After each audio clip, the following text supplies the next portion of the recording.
तो मन समय में जाता है, शरीर चलना फिरना भौगोलिक दूर कर सकता है, मन भौगोलिक दूरी नहीं करता है, मन समय में जाता है। भूतकाल में, भविष्य काल में और वर्तमान काल में जब हम कुछ पढ़ रहे होते हैं उसको हम लोग बोलते हैं जप करना। लोग सीधा माला लेके जप करना शुरू कर देते हैं। जप करने का मतलब है जैसे गुरुओं महापुरुषों की विचारों को पढ़ना, धीरे धीरे मन एकाग्र करके पढ़ेंगे। लेकिन मन अगर वही चिंतन, मनन, ध्यान, निरासन, इनमें हमारा मन बिल्कुल नहीं लगता। चिंतन की जगह चिंता, मनन की जगह मांग, तो मन हमेशा मांगता रहता है। मन मानता ही नहीं, धीरे धीरे विस्मित कर दिया है मन ने कि ईश्वर नाम की कोई चीज नहीं। और जो दिखाई भी पड़ रहे हैं, ईश्वर का काम करते, ईश्वर का नाम लेते, या बहुत बड़ी भीड़ भी ईश्वरी कार्य के लिए आ रही है, नहीं, मांग रहा है, मन मांग रहा है। मन में यह है कि कहां से मेरी मांग पूरी हो जाए। तो मांगने वाले को हम लोग बोलते क्या है? मांगता। मन राजा हो जाता है। राजा ज्ञान से होता है। ज्ञान राव जब सहजे आवे, रावण राजा। जिस दिन ज्ञान राव सहज में आते हैं, सरलता में आते हैं। ज्ञान राव जब सहजे आवे तो नानक भोग करे। जो नानक कह रहे कि नानक उस दिन आनंद करता है, भोग करता है जब ज्ञान राव आते हैं, ज्ञान रूपी राजा आते हैं, तब मैं राजा बनता हूं। तो हमारी मांगे नहीं होती। राजा जो चाहता है वो करता है। ऐसे जब आध्यात्मिक राजा बोलते हैं, उसी को हम लोगों को बोला जाता है, संतों महात्माओं को महाराज। राजा से भी थोड़ा बड़ा महाराज। एक राजा है जो देश चलाता है, राष्ट्र चलाता है। एक राजा जो ज्ञान के रूपी राजा होते हैं।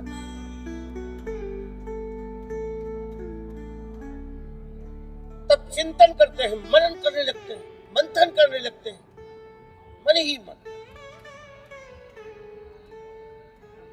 और जब मन इस ऊंचाई पे पहुंचता है तो फिर चुप हो जाता है।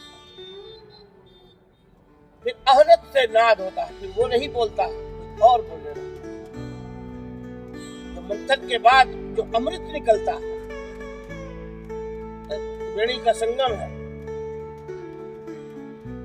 गंगा जमुना सरस्वती यहाँ मिली है, कह रहे हैं। हर मनुष्य में त्रिवेणी का संगम है। शरीर, मन, आत्मा। उसी आत्मा को हम लोग कहते हैं सूक्ष्म शरीर। उसी आत्मा को गीता में करें, न नष्ट होती है, न मरती है, न जलती है, ये कुछ नहीं होती। ज्ञान को भी कहा जा रहा है गीता में कि यही दौलत ऐसी है कि कोई लूट सकता है, न छीन सकता है, न ले सकता है। हाँ, ये कितना भी बांट दो, कितना भी बांट दो, पूरी की पूरी दे देने पर भी पूरी बची रहती है। बोलते हैं ना, ओम पूर्णमिदः पूर्णमिदं पूर्णात् पूर्णमुदच्यते। उसका मतलब यही है, पूरे में से पूरा दे देने पर भी पूरा शेष बचा रहता है। ये है ज्ञान। और जब ज्ञान से ऊपर चलता है, ज्ञान और ऊपर उठता है, जैसे और गहरा चिंतन करता है। जैसे एक बड़ा वृक्ष होता है, बहुत विशाल वृक्ष होता है, तो उसकी जड़ें भी पाताल तक पहुंच जाती है, बहुत दूर तक जाती है, तब वो बड़ा वृक्ष ऊपर रहता है। गहराई जितनी उसकी होती है उतना ही मजबूत होता है, जो जितना गहरा सुनता है। सुतवा धर्म विराज, सुनना सबसे बड़ा धर्म। कैसे हम सुनते हैं, कितनी श्रद्धा से, कितने प्रेम से, कितने विश्वास से। अगर विश्वास से हम सुन रहे होते हैं तो सूक्ष्म शरीर सुनने लगता है, और सूक्ष्म शरीर ऐसी स्थिति है कि जैसे हम मन से कल्पनाएं तो करते रहते हैं लेकिन कुछ कर नहीं। और जब सूक्ष्म शरीर को हम जान लेते हैं तो जो चाहते हैं उस सूक्ष्म शरीर से करवाते हैं। हम उसे वहां भेज भी सकते हैं। आपने बहुत से संत महात्माओं महापुरुषों के बारे में सुना होगा और हमारे वेदों में भी लिखा कि एक मनुष्य अपने आप को कई रूपों में बना देता, कई जगह पहुंचा देता है। बाबा को भी लोग देखते थे कि बाबा तो कमरे में बैठे समाधि में, लेकिन 10 जगह से फोन आ जाता, बाबा आए थे, बाबा हमको दवा दिए थे, बाबा हमको, तो उनका सूक्ष्म शरीर काम करता। ऐसे आप शंकराचार्य जी के बारे में सुने हैं कि शंकराचार्य जी भी अपना सूक्ष्म शरीर निकाल के किसी में डाल भी सकते थे, कहीं जा भी सकते थे, और यहाँ तक कि ब्रह्मांड तक की यात्रा की जाती है सूक्ष्म शरीर से। तब इतना उच्च ज्ञान वेदों में लिखा गया कि उनका जो सूक्ष्म शरीर था, उनका जो मन बुद्धि थी, वो ब्रह्मांड को पार कर गई, आकाश गंगाओं को पार कर गई, उन क्षमताओं को पार कर गई जो मनुष्य के लिए आज तक विज्ञान में भी नहीं बना पाया। ज्ञान को जो व्यवहार में लाके खड़ा कर दे ये विज्ञान है, लेकिन ज्ञान को चेतना की तरफ ले जाए ये अध्यात्म। जब हम चेतना की तरफ चलते हैं, ऊपर की तरफ उठते हैं, जैसे कैसे ऊपर उठे तो मन को खाली शांत कर देने से या मन को जाप कर लेने से तो कुछ नहीं हो जाता। बड़े बड़े पढ़े लिखे, बहुत बड़े बड़े ज्ञानी, बड़े बड़े किताबें लिखने वाले लोग, लेकिन मन के साथ जब शरीर भी करता तो क्या करता है? यम, मर जाओ, नियम, फिर एक नियम बना लो जिंदगी का, दूसरा जन्म लो, एक नया नियम बनाओ, ऐसे उठना है, ऐसे बैठना है, कैसे चलना है, कैसे बोलना है, कैसे बात करनी है, किससे बात करनी है, कैसे खाना पीना है, किस समय खाना है, सब चीज का समय बनाता है। उस समय को एक एक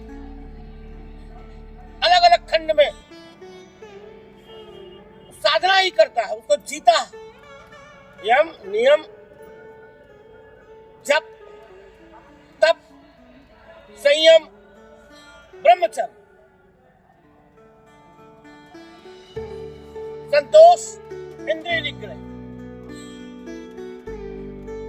और मौन।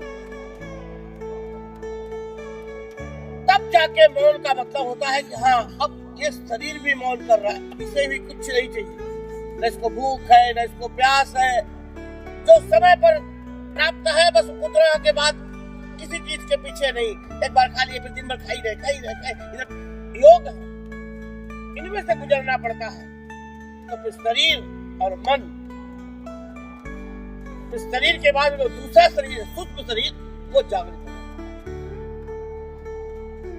जब सूक्ष्म शरीर जागृत होता है तो आप चाहे तो उसे अपने से अलग करके देख ले। जिस दिन ये अभ्यास होता है, किसी को ये अभ्यास अनुभव में आता है तो अपने आप को मुर्दा पड़ा देखता है, बाहर खड़ा होकर अपने आप को ही देखता है सबसे पहले, या किसी देव की आकृति या परमात्मा की आकृति को नहीं देखता है, वो अपने आप को देखता है। और ये शरीर भी सूक्ष्म शरीर को देखने लगता है। जैसे मन और शरीर, इससे जिस दिन आत्म रूप में हुई तो ये शरीर को भी देखती है और मन को भी देखती है। आत्मवत हो गए तो शरीर और मन दोनों दिखाई पड़ रहे हैं, मन में भी रहे कुछ नहीं है, क्योंकि मन चेतना बन गई, ऊपर उठ गई, चेत गया। हम लोगों के साधुओं की भाषा है चेतो चेतो चेतो रे। चेतना का मतलब ऊपर उठने की तरफ। ऊपर तो खाली मन उठाया नहीं जा सकता, शरीर को भी धीरे धीरे एक सीमा में, एक मर्यादा में उसमें बांधना पड़ता है। यदि शरीर नहीं बंधा है तो खाली वाणियों से, विचारों से तो हम कहीं से भी कुछ पढ़ लेते हैं, कुछ बोल देते हैं, लेकिन जो अनुभव हो रहा होता है, जो अनुभव होता है भीतर का, वो अलग आनंद होता है। जब हम स्वयं का अनुभव देते हैं, एक माँ बच्चे को जन्म देती है, उसको अनुभव होता है, उस पीड़ा से वो गुजरती है, उस दर्द से वो गुजरती है, न उसे उस चीज की इच्छाएं हैं, और वो इच्छाएं सब जब तक से खत्म होती है। संतोषी आदमी होता है, जो संतोष एकदम जो है। हमारे ऋषि मुनि तो छोटी छोटी झोपड़ियां बना के जीते थे और बड़े बड़े धर्म ग्रंथों की रचना की उन्होंने। कपिल, कणाद, गौतम,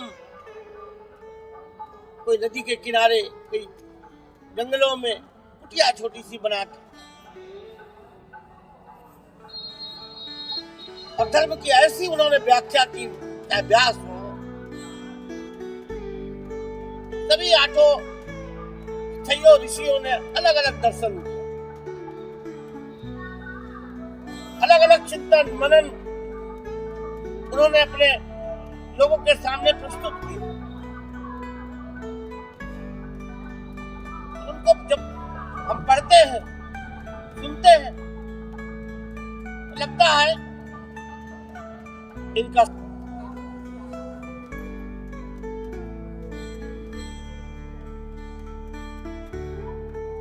मौन ही सर्वोत्तम जप है। लेकिन मौन सिर्फ, जैसे आपने पूछा, शरीर भी मौन होता है, मौन करना पड़ेगा। आपके मन का मौन तो कभी हो ही नहीं पाएगा अगर शरीर का मौन नहीं। शरीर में मांगे हैं तो मन में मांगे हैं। शरीर और मन दोनों एक ही साथ जुड़े हुए हैं, लेकिन सूक्ष्म शरीर इससे अलग किया जा सकता है जब इन दोनों के चुप हो जाने पर। शरीर की कोई इच्छा नहीं है, ये चाहिए, ये चाहिए, ये चाहिए, वो चाहिए, वो चाहिए, कुछ इच्छा नहीं। अपने लिए तो कुछ चाहिए ही चाहिए नहीं। योग्य और पात्र लोगों को दिया जा सकता है, जिनमें योग्यता दिखाई पड़ती है, पात्रता दिखाई पड़ती है। ये व्यक्ति इस देश में, इस राष्ट्र में, आश्रम में या मानवता कल्याण के कार्य में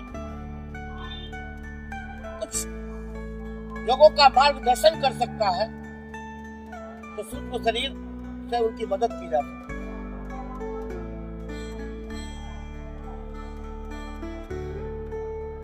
वहां पर पहुंचने के बाद मनुष्य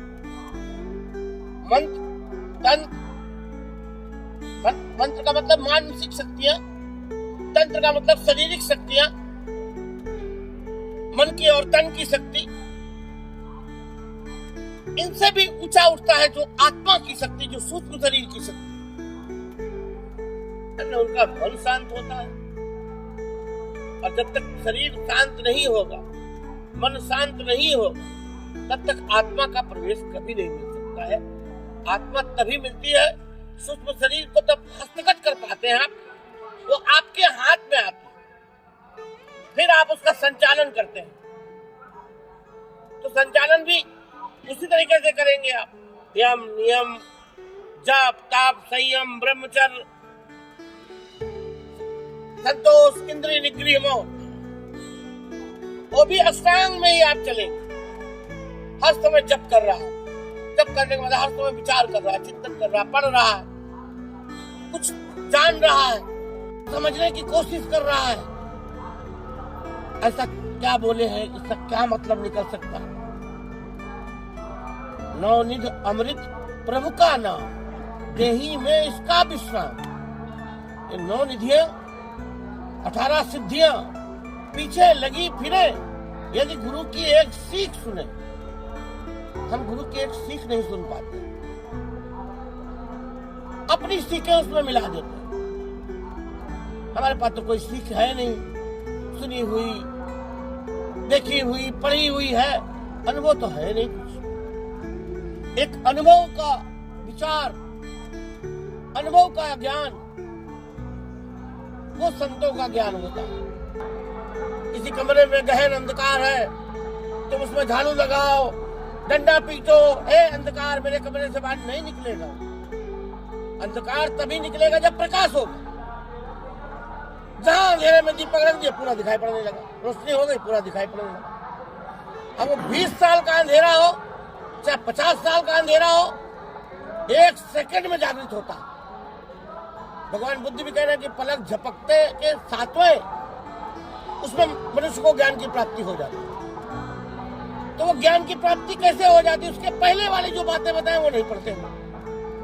जो मैं बता रहा हूं, जितना गुरु की वाणी भी पढ़ रहे हैं तो बहुत गहराई में सुन रहे हैं, तो इतनी गहराई में सुनते हैं।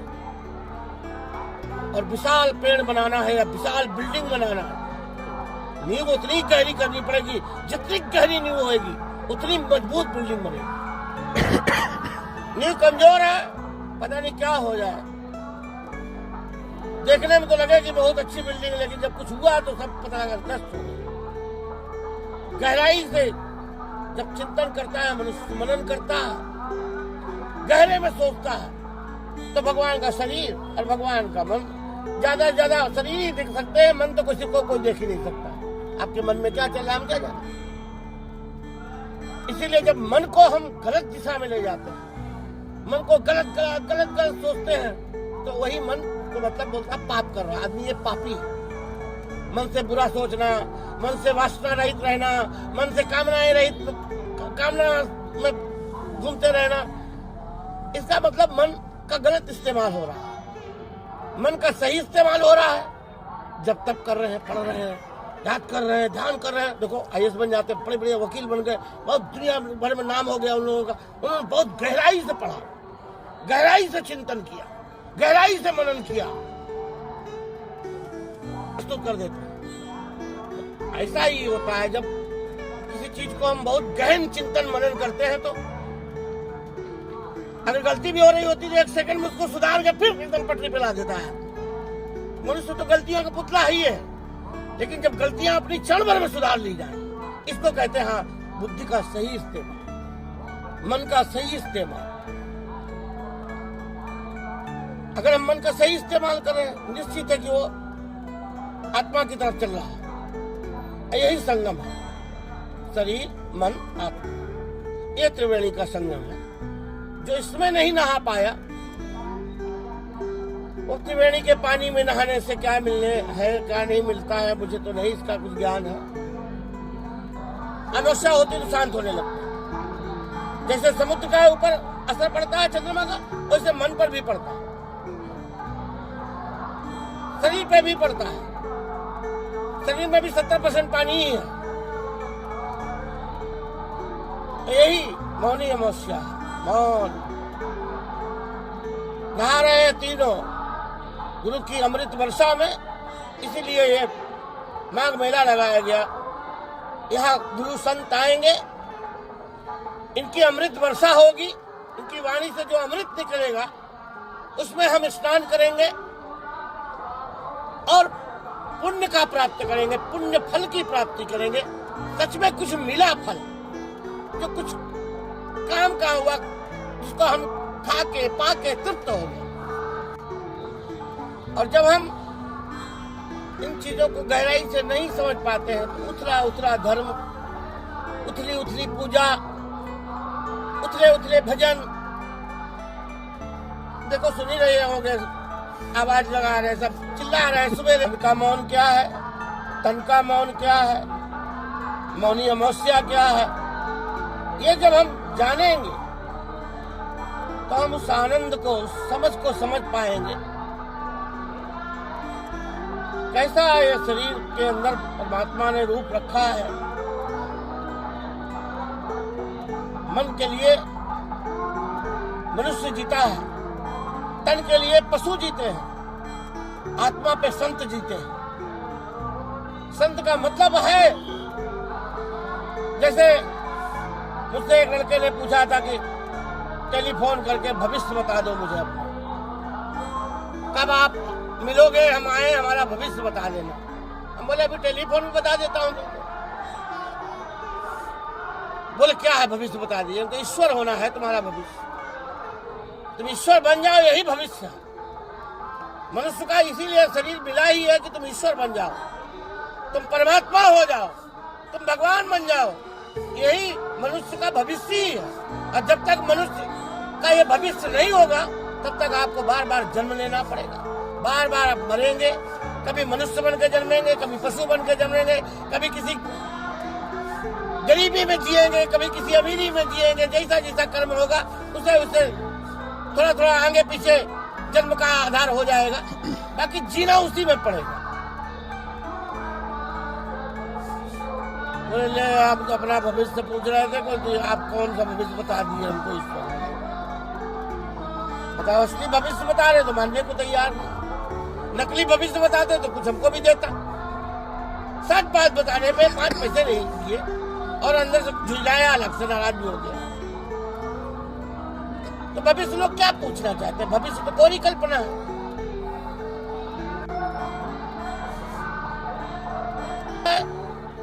फिर भविष्य की कल्पना ही बन जाता है। तो हम भूत और भविष्य से बचें, वर्तमान को सही ढंग से जितना पढ़ेंगे, गौर से सुनेंगे, गौर से जपेंगे, उतना ही ताकतवर मन होगा। मन और तन ये दोनों जब गुरु के अमृत वर्षा में स्नान करते हैं तो आत्मा का जन्म होता है। यहाँ गंगा और जमुना है, सरस्वती नहीं है। कहते गुप्त रूप से मिली है, तो आत्मा भी नहीं किसी में दिखाई जाए, आत्मा गुप्त रूप से प्रकट होती है। यह है मनुष्य का संगम, कि मन और तन इन दोनों का सदप्रयास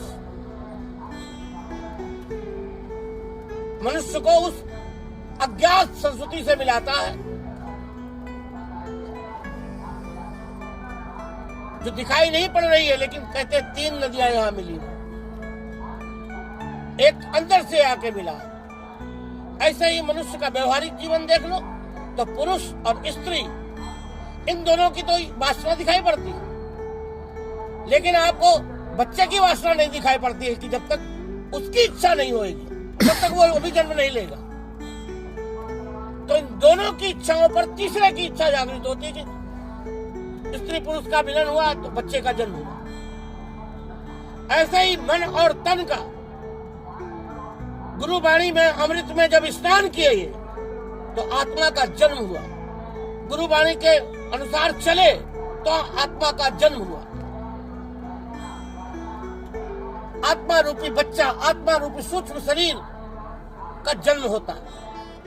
जब कोई चीज का जन्म होता है, कोई चीज हमारी होती है, हम उसको पालते हैं, पोसते हैं, बड़ा करते हैं।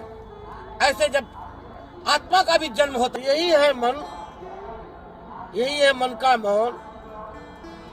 जब आपका मन मौन हो जाता है तो गुरु बोलते हैं। जब हमारी वाणी लुप्त हो जाती है तो गुरु वाणी शुरुआत होती है। इसलिए बाबा ने कहा गुरु गुरु बनाता। अंदर जिस दिन आप उस शिष्यत्व को ग्रहण करोगे कि मुझे सीखना है, मुझे जानना है, मुझे चलना है, जो गुरु की आज्ञा पे जीना है, तो आप बहुत आगे जाते हैं, बहुत कुछ कर पाते हैं इस दुनिया में।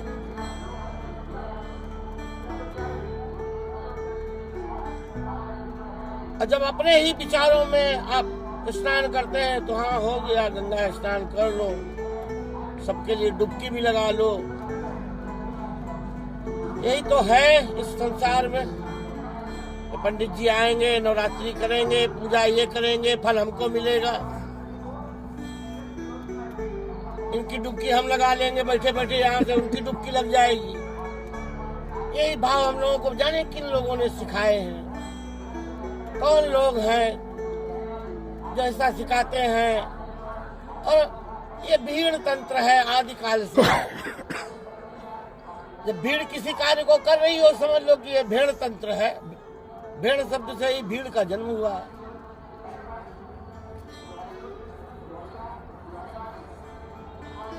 भीड़ में दुष्परिणाम मिलते हैं।